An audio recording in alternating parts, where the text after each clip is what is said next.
Hey, StoryMakers, Mel here. So excited to have you on the pod with us because we have a new friend that I would love to introduce you to. And this is especially for all the grown-ups and parents out there who are raising kids. I want to introduce you to my friend, Rebekah Hannah. Rebekah, thank you so much for being with us today. We're so excited to have you. Well, I'm excited to be here. Yeah. Rebekah is here in New York. How long have you been in the city? Well, technically, this is my third time moving back. So we've been Okay. here, my third time, we've been here just a little over a year and a half. Yeah. Oh, awesome. Mhm. Well, we've been here for 18 years, Yeah. going on 19, and I loved your bio. Your family has been called and made a decision to be in New York City. Hmm. And we would love to hear a little bit about what it means to be in the city with you have 3 kids, right? I do. Yeah. So what it means to be in a city like New York and Mm. moving through life and all the things. Yeah, we've made a very purposeful decision in bringing our kids here. We lived here about 3 or 4 years. I had our middle child here. I gave birth to her here, and then my third child I was fully pregnant with when we moved out of the city. And uh, the Lord has just taken us on a journey, and we always wanted to be in the city. Uh, I have personally felt like the Lord was calling me to the city since I was a teenager, but never, obviously, when you're 15, what do you know? You know nothing. I still know nothing. But my husband really wanted to be here, and we were gone during COVID. And so we were somewhere else and ended up being there much longer than we intended to be. So I when know we were so many ready. of us, Yeah, so many New Yorkers were like, "We're just gonna go away for the 2 weeks until no, Easter," and then it's like, oh, 5 years later, it's time for us it to come back.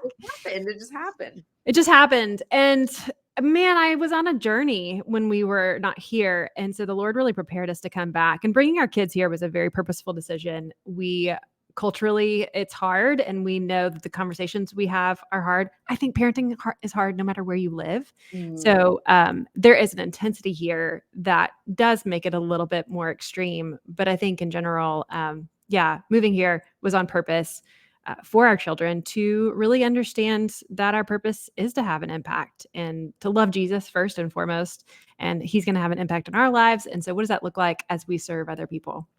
Yeah, that's awesome. And Rebekah, can you just tell our listeners a little bit about the work that you do in your ministry? It's so awesome. Well, so I have 2 full-time jobs, Yeah, which is like a great. real People New ask me. Yorker. I know. People ask me all the time, "How do you do it?" I'm like, "Well, probably not well. I mean, who's doing everything well?" By the And if grace you of God go I. Yeah, and so I am on staff at Redeemer Lincoln Square, and I am the children and family director there, and really and just it's a kind of a post-COVID, rebuild in a sense because so many families left during COVID.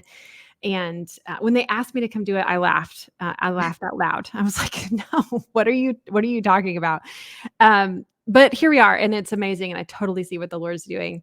And then I also have a virtual counseling company ministry called Anchored Virtual, where I have 48 counselors now, which is crazy, and they are all over the world.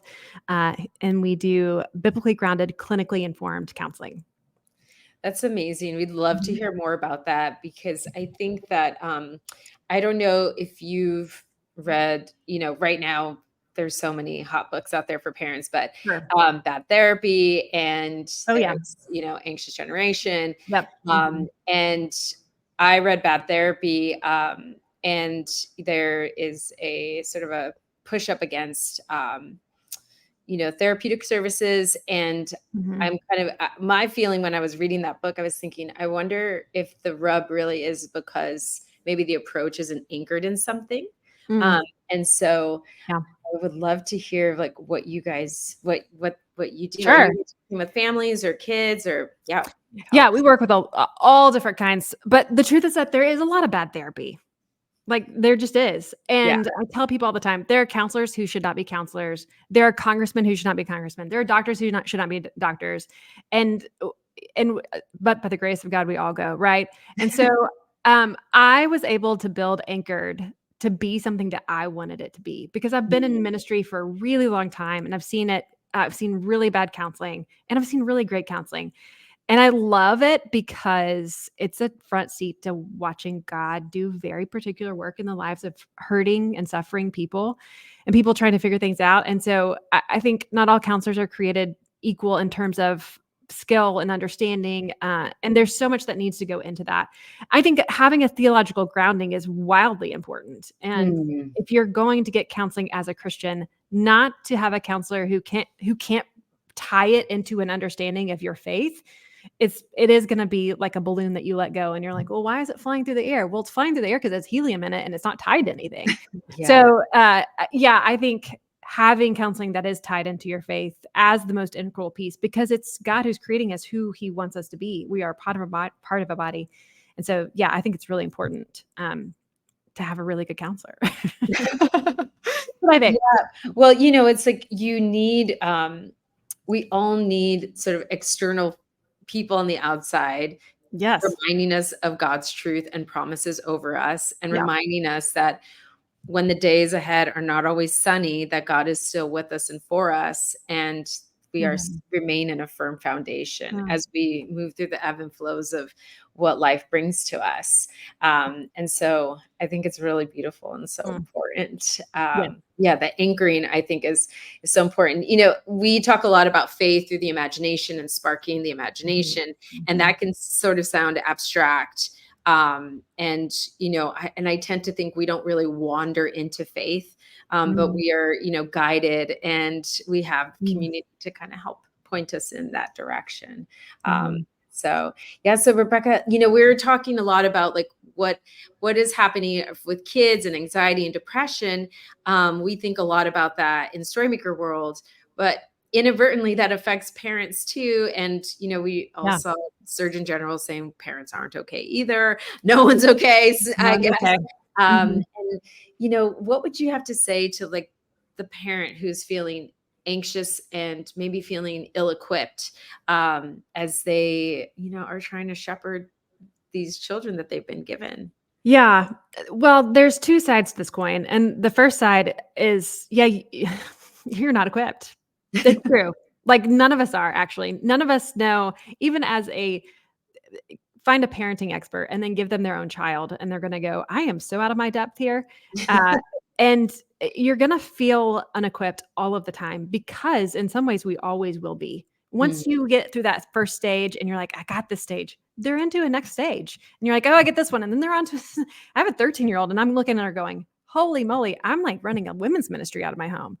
I'm closer to this than I've ever been. It's a lot easier to teach people the right thing to do than to do it yourself. And so to feel ill-equipped, maybe just lacking in an understanding, I'm going, yeah, aren't we all? So that's one side of the coin. I think the other side of the coin is we can't know it all, and you're also not supposed to know it all. So as you're on this journey, as your kids are on this journey of faith, this is about you just as much as it's about them.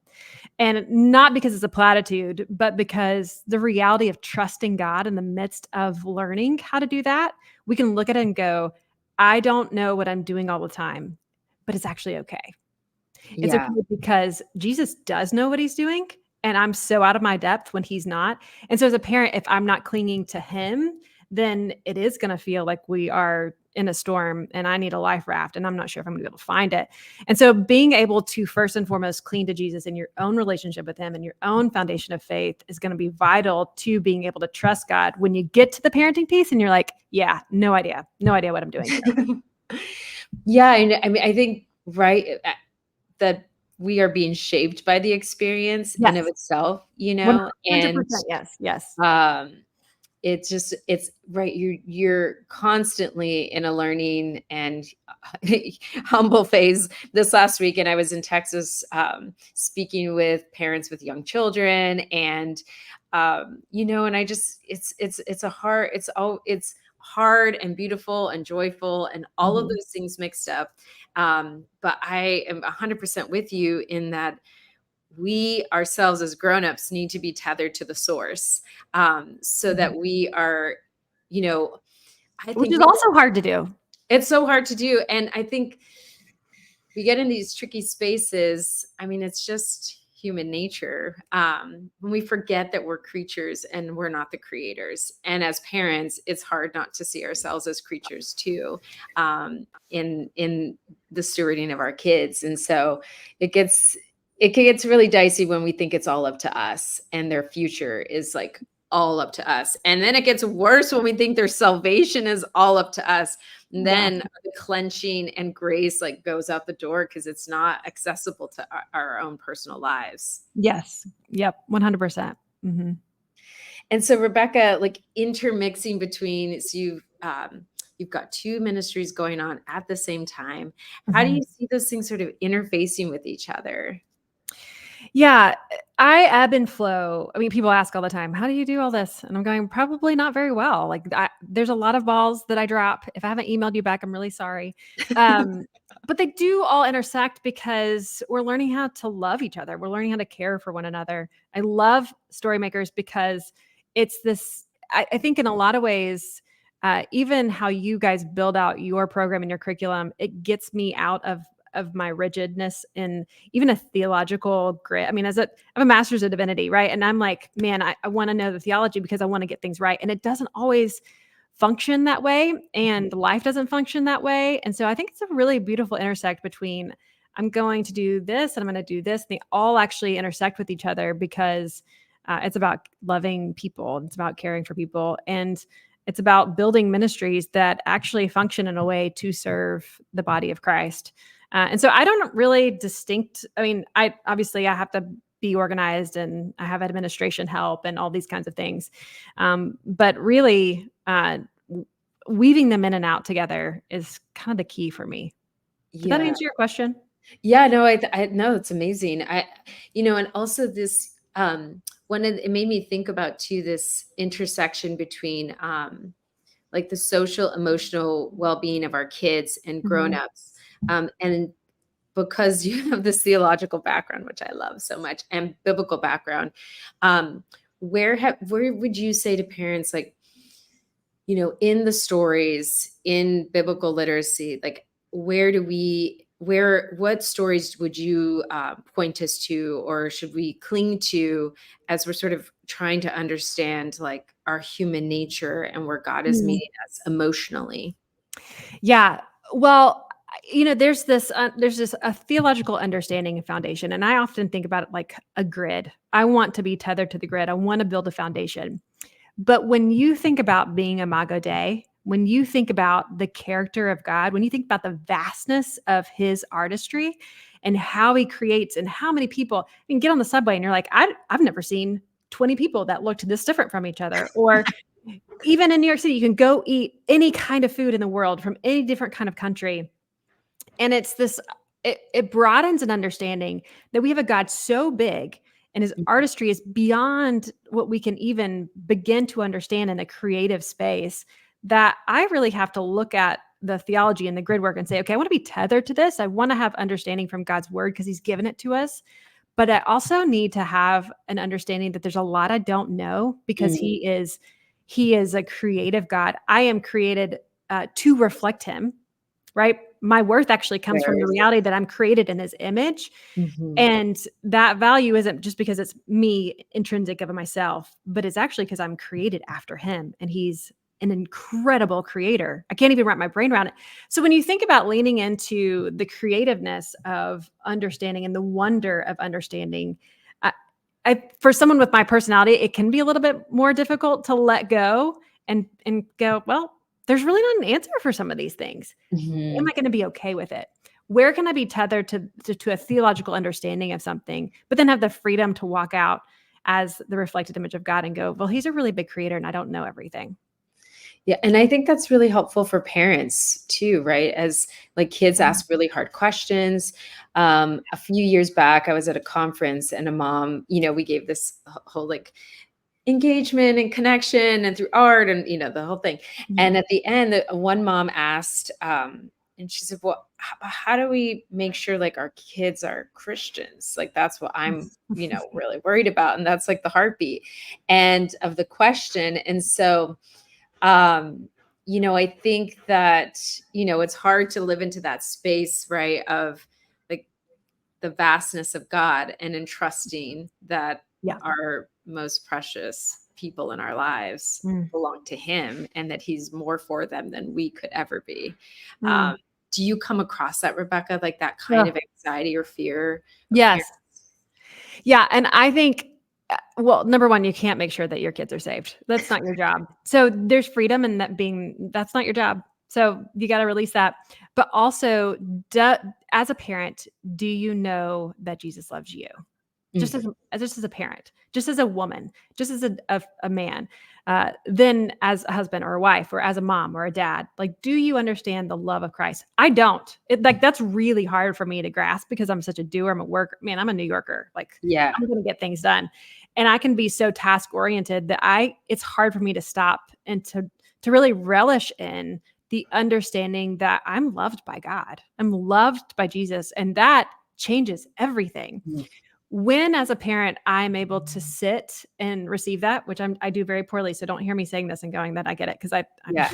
I'm do as I'm saying, not as I do. But that translates into our parenting.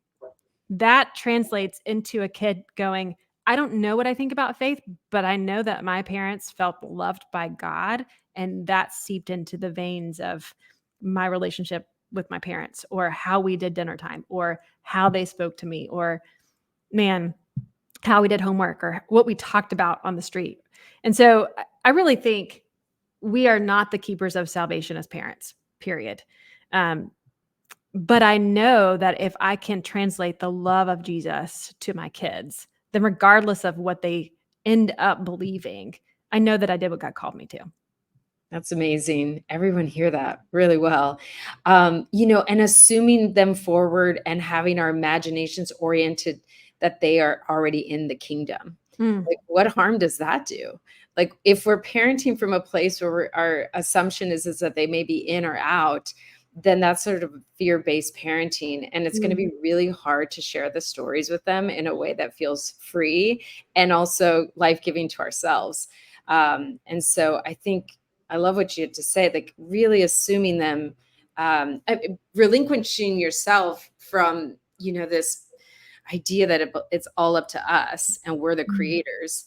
But we're just creatures too. And we're cohabitating and like co-learning and co-living and co-creating all together with our kids. Mm. Um, and I think that's such an important takeaway, especially as I think grown-ups' imaginations can go in many directions, but oftentimes we assume maybe the worst case scenario, or where our kids might go sideways or whatever. And so, what harm does it do to assume that they're not good, that there's more for them?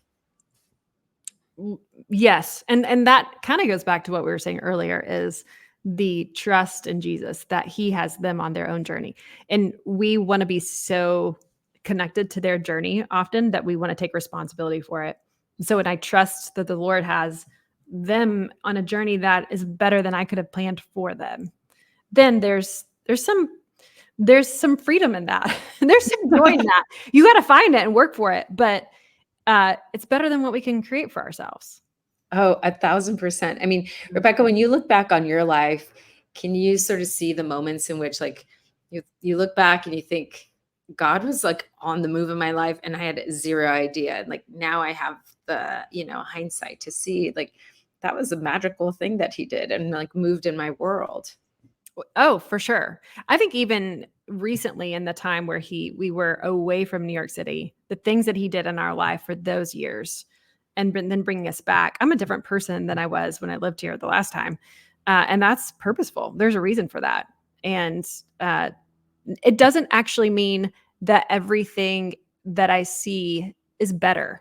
I think in some ways I have less rose colored glasses in a lot of ways, Mhm. than I did previously. And there's a whole lot of different experiences wrapped up in that response. But I think coming to an understanding as you get older and as you parent that this is really hard. Like, all of this is hard. And I don't actually think it's going to get easier. It's really hard, but he's creating me and he is changing me and he's growing me so that I might experience him more, that I might understand his love more. And so that I might then turn out and be able to serve my children and serve my family and serve the people around me better than I could have if I had not suffered. Yeah, I love that. One thing that we talk a lot about is quality over quantity, and in terms of connection. And I think, right, as parents, we want to be really invested in their lives and in their journey. And I think, truth be told, there's a part of us as grownups is that we may not be totally aware of it, but we imagine that our kids are extensions and representations of like ourselves. Mm-hmm. And so we're trying to, mold that in some ways so that they don't embarrass us, or or they reflect well of us. I think that's all hidden and underneath there, but it's hard to have real connection and know who they are.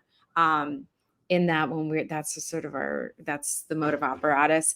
Yeah, Rebekah, do you have any thoughts or ideas around like how parents can stay connected in a really easy ways to remain connected and have this grace forward approach towards your kids? Yeah, it totally depends on the kid. It depends on what their ages are. And I knowing your kid and knowing what each of them would prefer or respond to the best is important.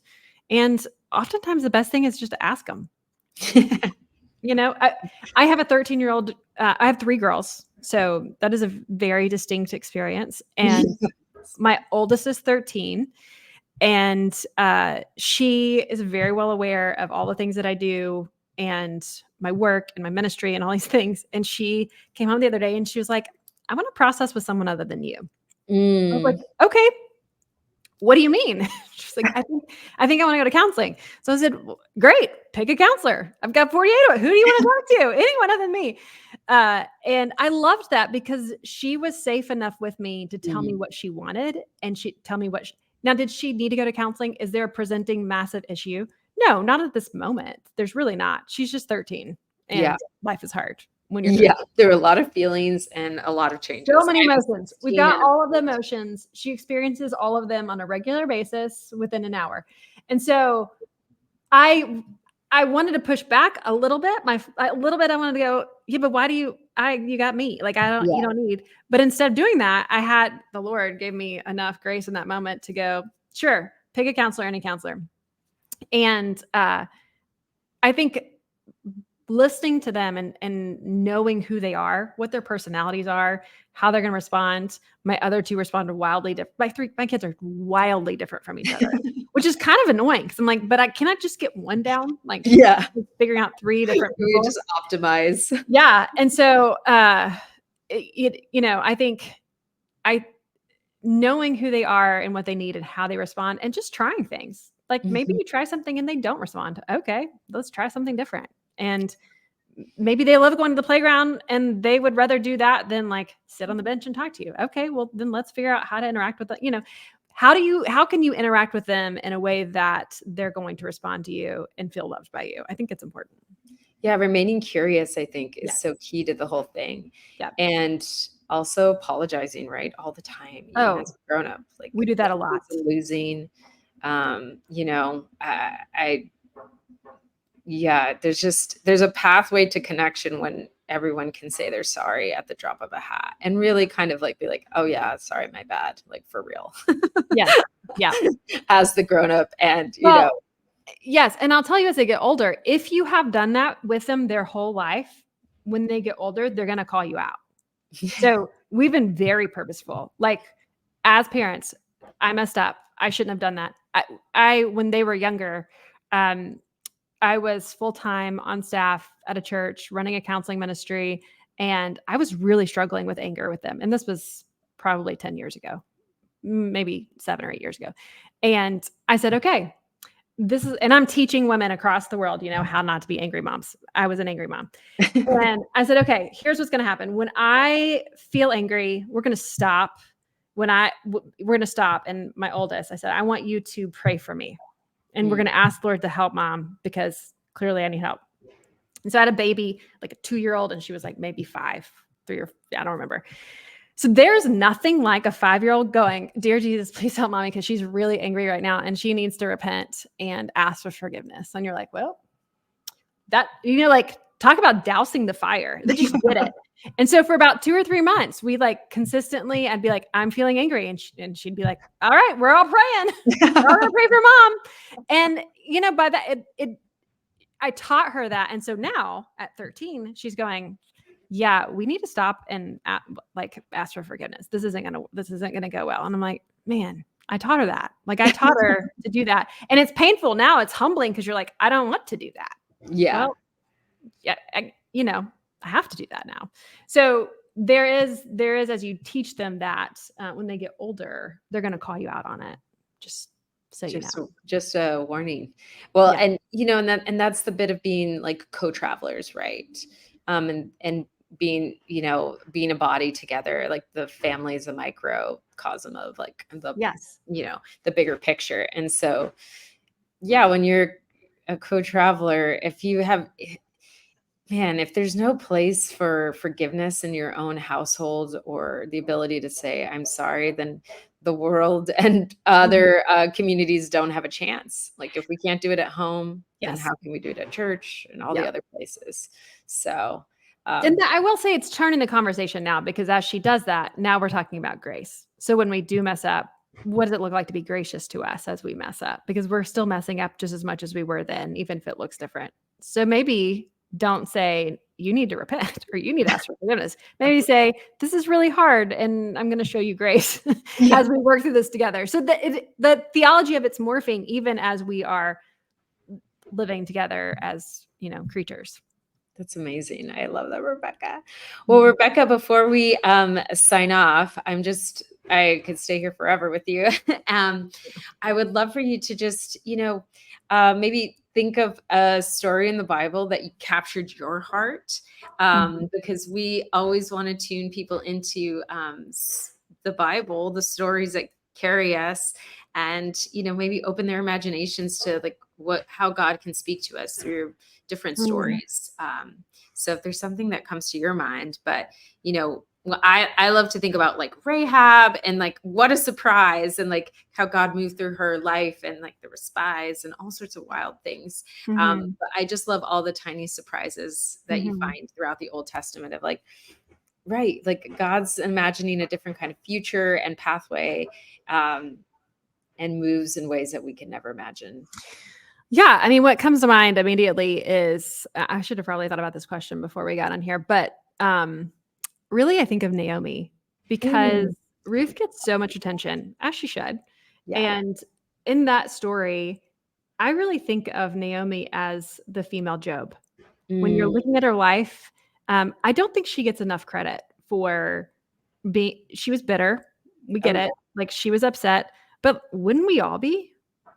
Like, I can't imagine how I would respond if I had been her. But then you see this trajectory of how the journey that she is on, that the Lord takes her on. And so as she comes alongside Ruth, what does it look like for her to actually grow and come back to the Lord, in a sense, not self-effacing, but I'm going to continue putting one foot in front of the other and trusting the Lord when everything was taken away from me. And I think there's a lot of power in that story, particularly as a female, and showing that she's going to persevere. And so I think that one sticks out to me the most this moment. I love that. I never thought about Naomi as Job, but yes, exactly. Guys, that was a great one. We hang on to that. Go back to reading Ruth and check that out. I mean, no, you're so right. I mean, and everything being taken away, not really having a pathway forward for herself. Yeah, but the difference is, particularly as a female, Job having everything taken away, he can rebuild. With Naomi taken away in that particular context was infinitely worse than a man. So I actually think her situation was maybe a little bit worse than Job, even though Job got a whole book. You're like, she was a female. Yeah. Yeah. What's that about? No, that's, I never even put that together. Jack, that's a good one. Well, Rebekah, we are just so honored to have had this time with you today. And I think grownups out there, whether you're thriving or struggling, remember the stories are enough and they're for you. And also, therapy is also a great resource and tool. And so go on over and check out those resources that Rebekah has to offer through her ministries.